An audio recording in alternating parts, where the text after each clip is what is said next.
Hi everyone, my name is Bruce Schwartz. The weekend, finally, tomorrow, Friday. Yeah, we gotta get through Friday first. But tomorrow's my last day of work, so I'll be starting this full time. Guys, thanks for the support, for stopping by, for checking out the research, for the interest. We're right underneath Copernicus crater, a couple of miles. We're seeing structures dead center. You can't say you can't see them.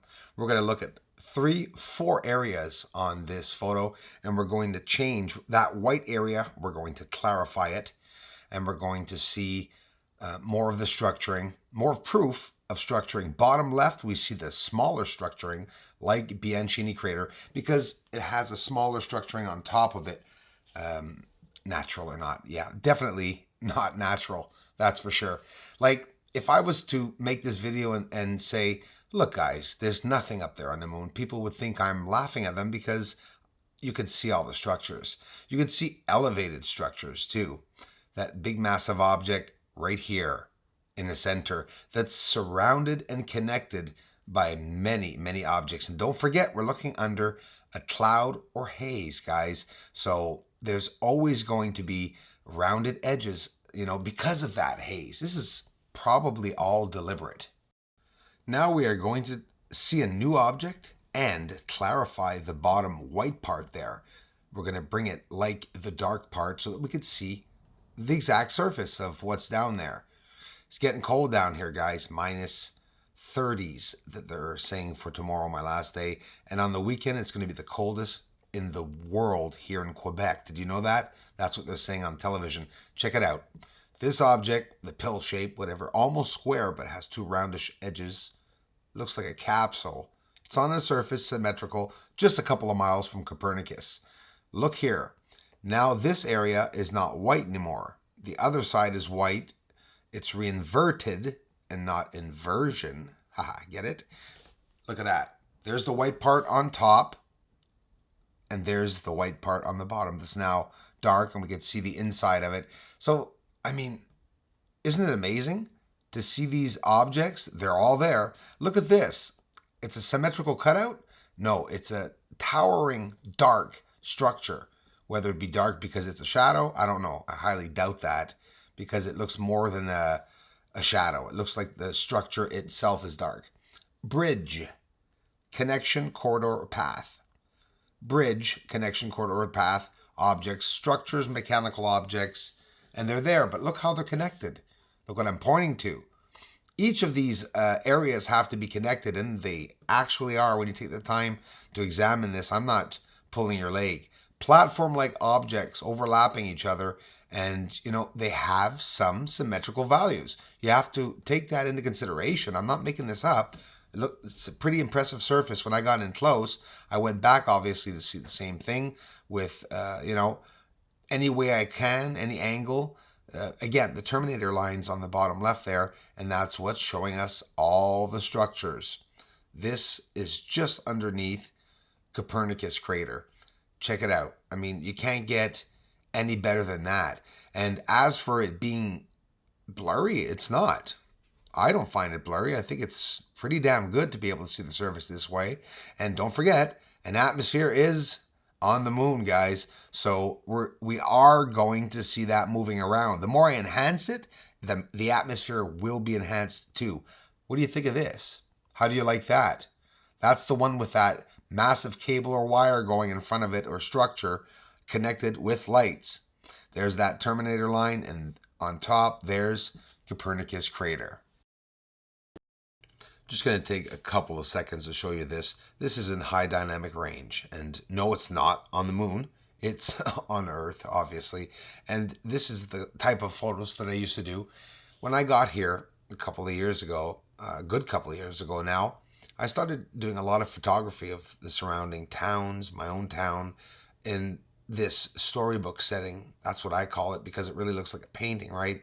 And imagine transforming an entire town into this style of image. It brings out I mean it. Every single detail that's on a leaf, bark, grass, reflections, highlights, everything comes out.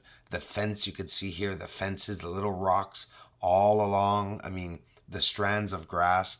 Each independent object has its own shade of light on it. You really see what it looks like. And why am I talking about this? Make a long story short, is that this is what I do on the moon now to try to get out the most detail possible. There are many different types of objects we're seeing on the surface.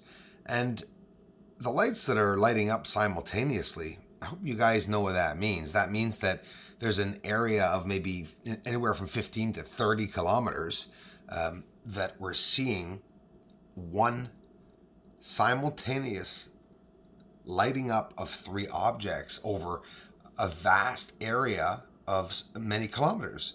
This is in the dark. On the Terminator line, more flashes of light, but again, some look like flashes, some look like explosions, some look like propulsion from vessels. And what is this? This I've showed, and I'm still working on it, looking around the outer edge of the moon. Do you know that this was caught with a P900? This is actual P900 footage. I mean, we're talking about a camera, guys. This is not even a telescope. And these objects are approaching the outer edge of the moon. This footage should be in headlines. And you know, there's nothing to be afraid of. Those of you that are stressed out that there could be something, another species or something on the moon, say to yourself, well, first of all, let me confirm something to you. Those who think that it's between Earth and the moon, it's under the cloud cover on the moon. We're seeing the object's shadows on the surface, okay? So we're definitely on the surface. They're going in different directions. They're appearing in different times and sometimes simultaneous. Do you think if these three lights simultaneously light up, wow, over 40, 50 kilometers area, do you think that it's natural?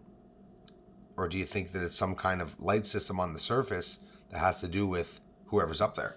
Obviously. Oh, what was that we just saw?